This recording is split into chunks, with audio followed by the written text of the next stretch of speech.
welcome again to my show, Searching for Integrity. My name really is John Smith, and I'm searching for people with integrity. Why? Because our country suffers from IDD, Integrity Deficit Disorder. We have today an author, a prolific author, whose name is Randall Balmer, and he's going to share some of his travels and writings for us. So sit back and soak it up. Are you there, Randall? I'm here. Good to be here. Thank you. Yes, it is. You know, I was thinking back. It's just been a couple of days when I was walking the dog, and our call got mixed up somehow in my brain. And here for have this to the end, which is good. Good. Very good. Good. I think it's supposed to happen good. Right. Happy to be here. I have looked at so many different things that you do and have done. It is, I guess, in some way you have probably, I don't know of anybody that has written so well. It's amazing, just amazing. Now your book now that is the well, first of all, let me give him some background, a little bit about you. Let's see. Conscious and Congregational Autonomy. Randall Balmer, an Episcopal priest, teaches at Dartmouth College and is the author of My Eyes Have Seen the Glory, a journey into the evangelical subculture in America. That's something that I was interested in and sat and saw that. I can remember when that began, and it just it grew and grew, a place like that. It was did. surprising, very much surprising. Yeah. What do you think caused that? Well, it's been around for a long time, but what happened is that if you look back into the 20th century, the turning point was really the Scopes trial in 1925. That is to say that in 1925, evangelicals felt very much beleaguered by what was going on in the larger society. And the Scopes trial kind of crystallized that alienation. That is to say that the reporting on the Scopes trial with, I guess I probably should explain it, so some folks might not know.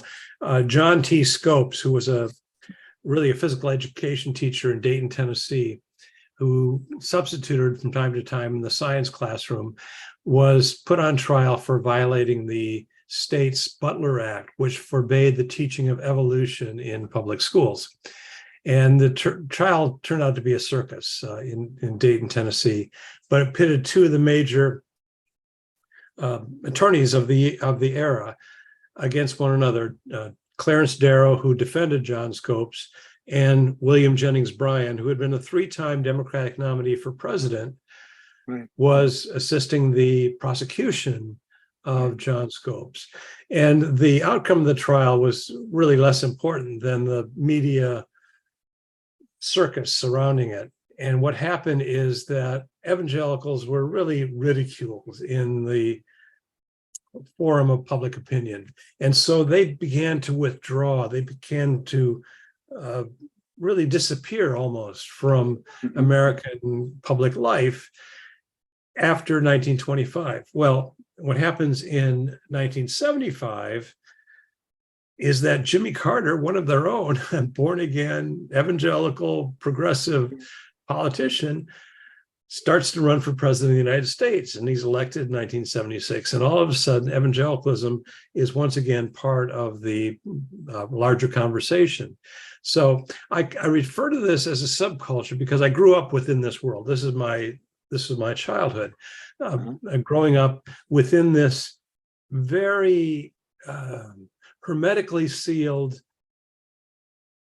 subculture of congregations, denominations, Bible camps, Bible institutes, Christian colleges, seminaries, publishing houses, missionary societies that was largely invisible to the larger world until the mid-1970s.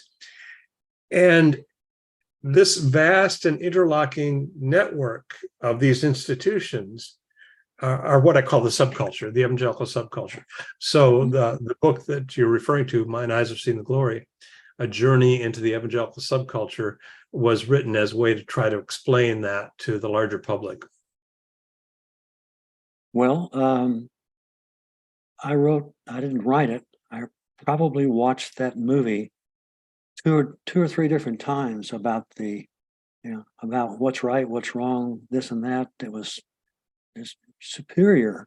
Thank you. Arguing. It was. Thank you. Thank you. Well, I have often, I grew up in the Church of Christ. Mm-hmm. Oh yeah, sure. And I went to, I think maybe the evangelicals may have rented from the church. I'm not sure. Uh-huh. But I went, this was in a suburb of Dallas. And I remember all these people there that you couldn't find any parking places. Right. It was, and when you got inside the church, there weren't any place to sit. Right. So I was thinking to myself, how does this happen? What has that done for them to feel this, do this, have done that? Right. Well, what happens, there's a lot of things that go on, particularly in the 1970s. One of the things is the emergence of the so-called televangelists, people like Pat Robertson, but also Jimmy Swaggart, who was very, very popular in the 1970s. Jerry Falwell also. They bring visibility to that movement in the 1970s. But I think it's, in many ways, it was really Jimmy Carter who talked unabashedly about being a born-again Christian, which is evangelical language for religious or spiritual regeneration, moving away from your life of sin and embracing salvation or righteousness.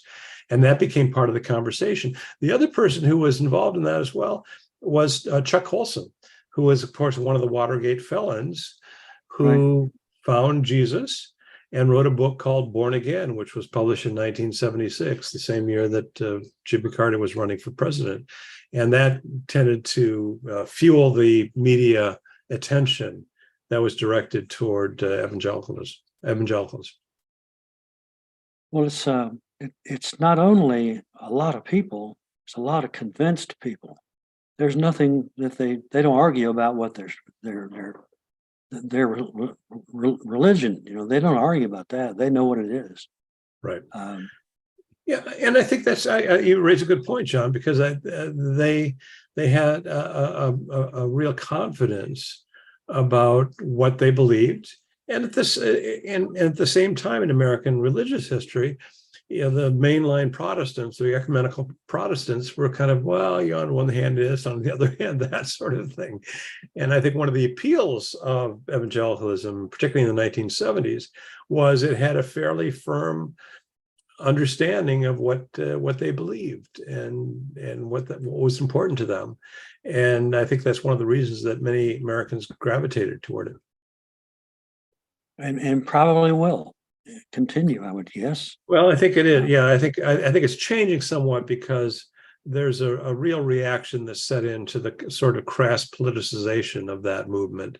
But it is, I'm a historian of American religious history, and I look back and I say, look, this is by far the most important and influential religious movement in American history. There's no question about that. I mean, I'm happy to debate that with anybody who wants to come at me on that statement. So it has an enduring appeal, and part of the appeal is that it's populist. It's very much a populist movement, and it's a movement that is willing to kind of try things, and it's very experimental in that respect. That is to say,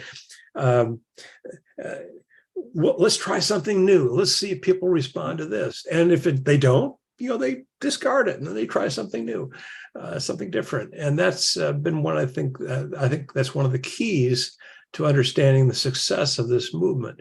I often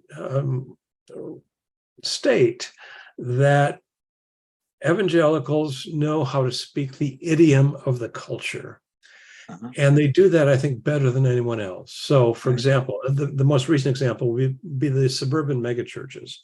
Okay, vast parking lots, a lot of programs for the children, which is very important to parents, a kind of entertainment worship style that emphasizes music and performance and multimedia sermons.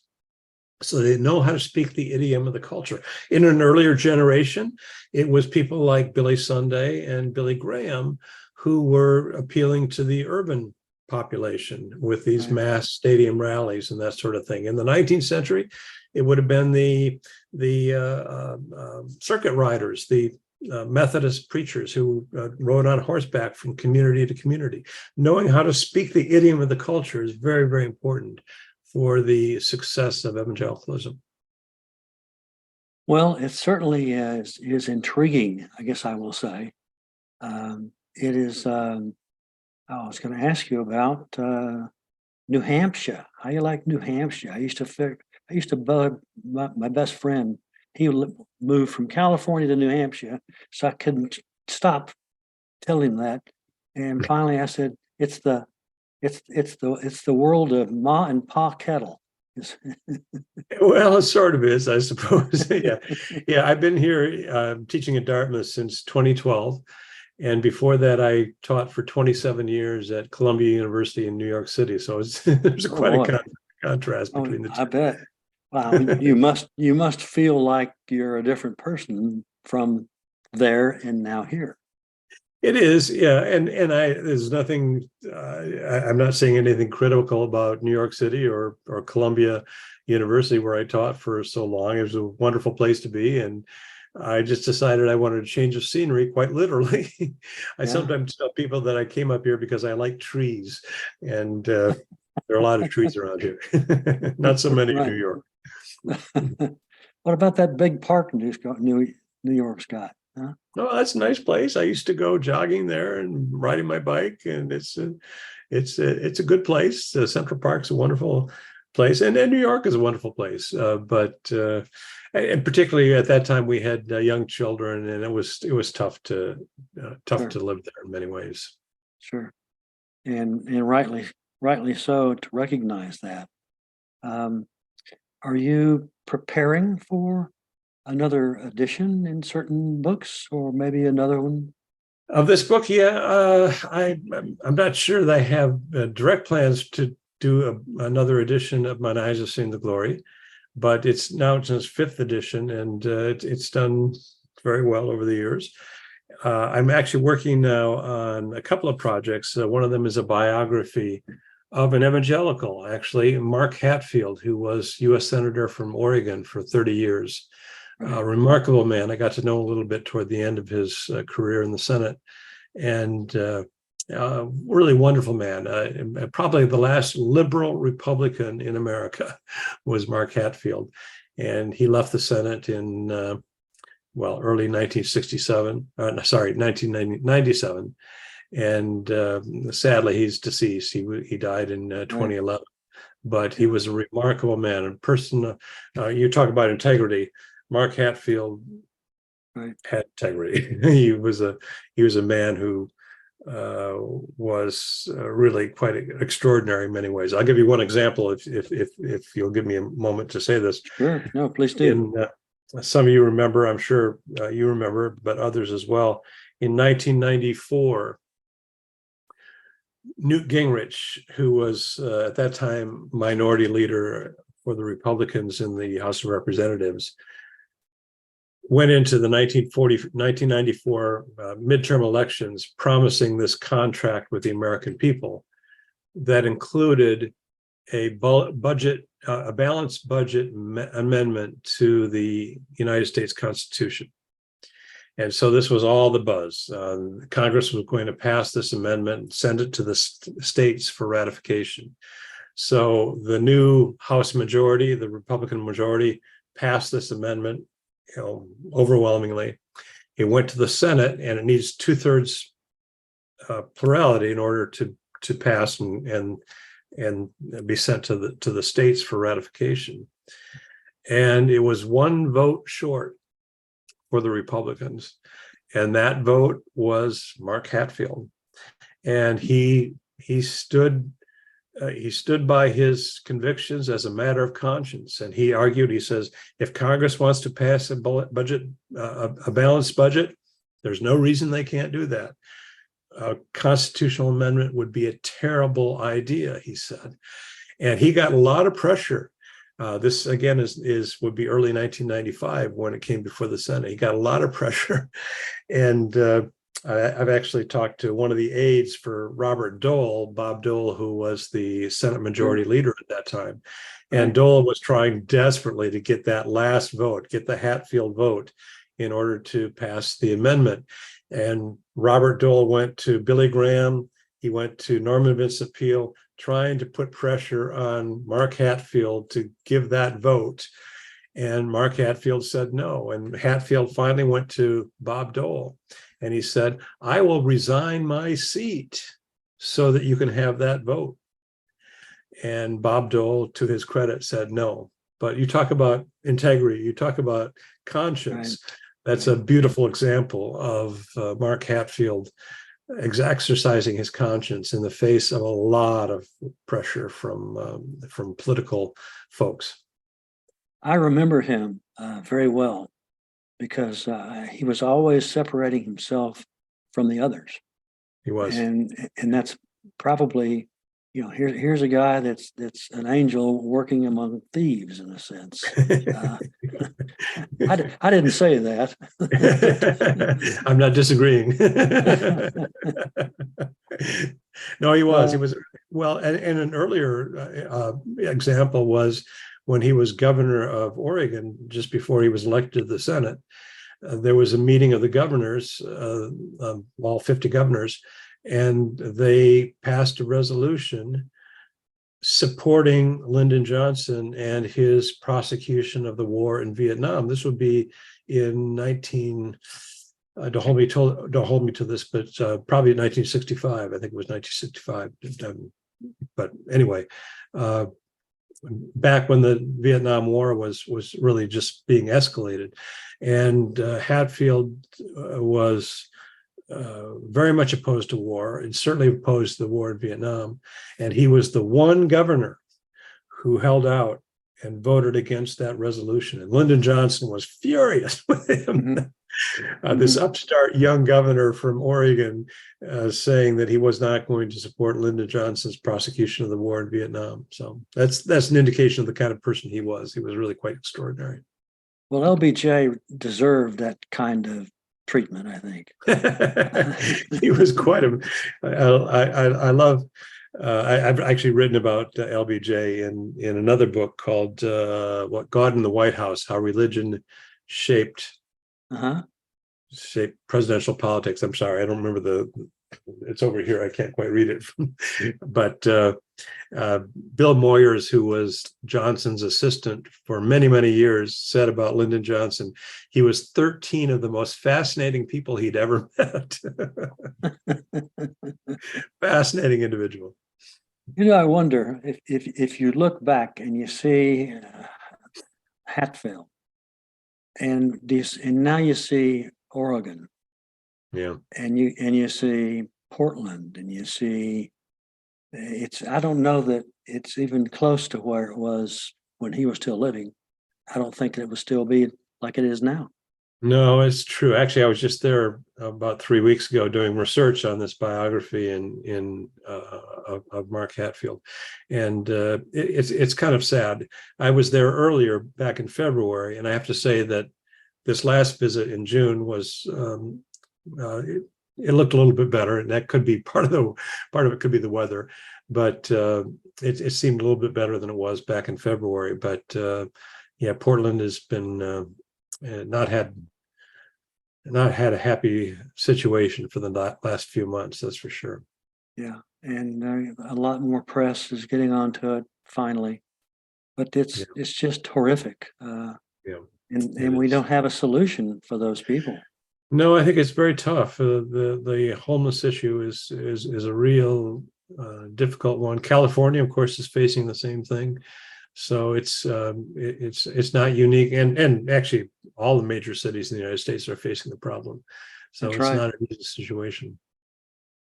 Yeah, I mean, I drove when I lived in Texas. I no longer live there, but Austin was always a favorite place. Mhm. And all of a sudden, as we would go up on the weekends, we lived in New Braunfels then, and you had all the under the freeways Yeah, were just booked.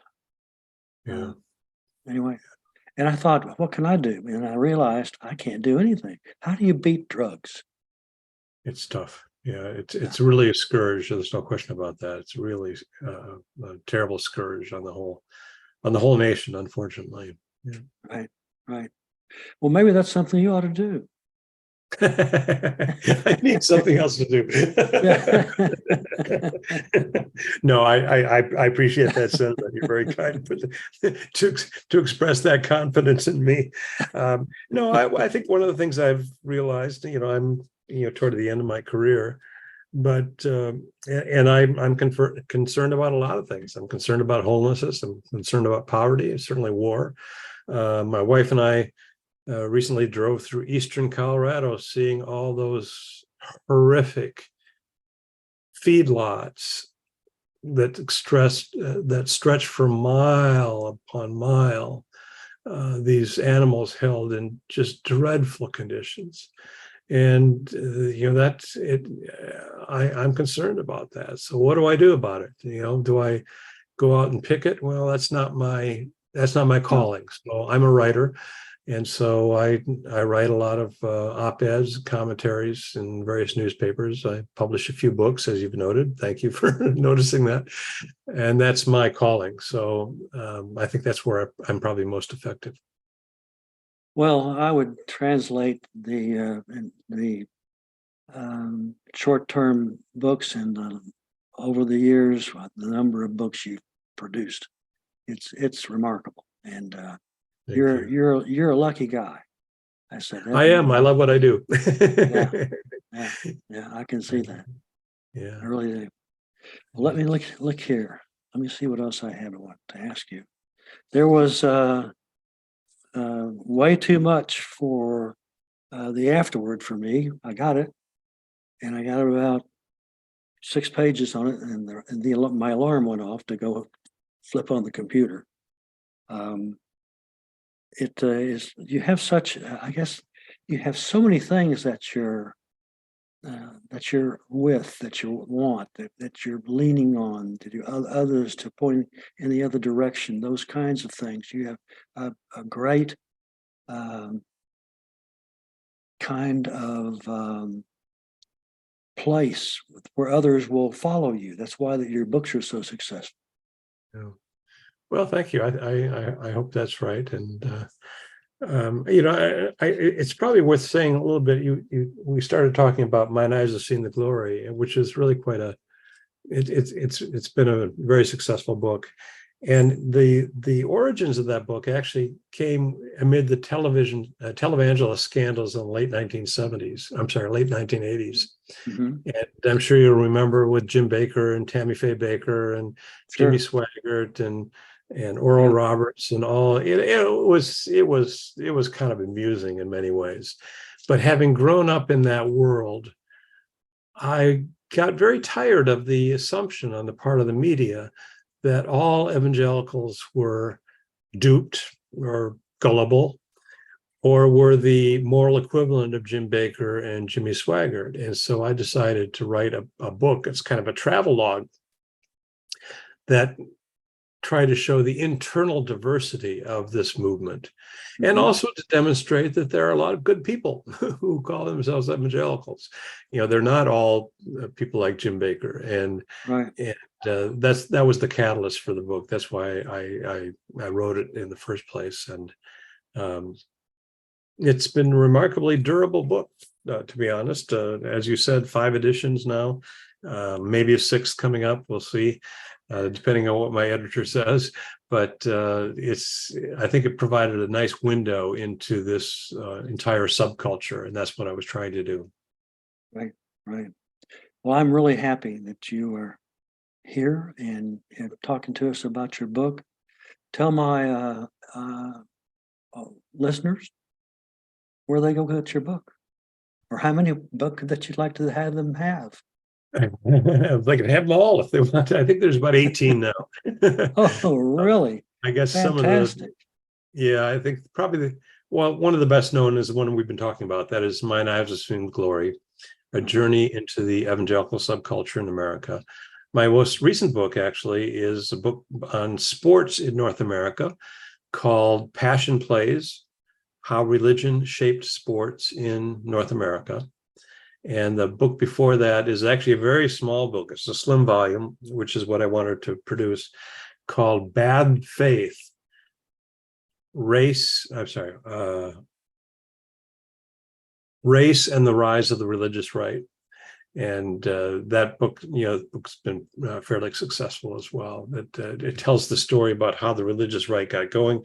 The standard narrative is that the religious right started in the 1970s in response to Roe v. Wade in opposition to abortion, and I demonstrate in that book that's absolutely false. Abortion had nothing whatsoever to do with it. In fact, the movement got started to defend racial segregation in evangelical institutions. And so if you take that seriously, as you should, I mean, I have all the documentation is in that book. If you take that seriously, I think that gives you a different perspective on the religious right for the last 4 decades. Well, I'm not going to guess in any way, shape, or form. You know what you're doing, and you've done it many times over and over and over. You're like the record player that keeps going and going and going. That's good. You're very kind. You're That's very good. kind. Thank Well, I you. want to thank you very much for listening, to me anyway, and have my listeners tuned in to Searching for Integrity. And so long, and happy trails to all until we meet again. Thank you so much. Thank My you pleasure. very much.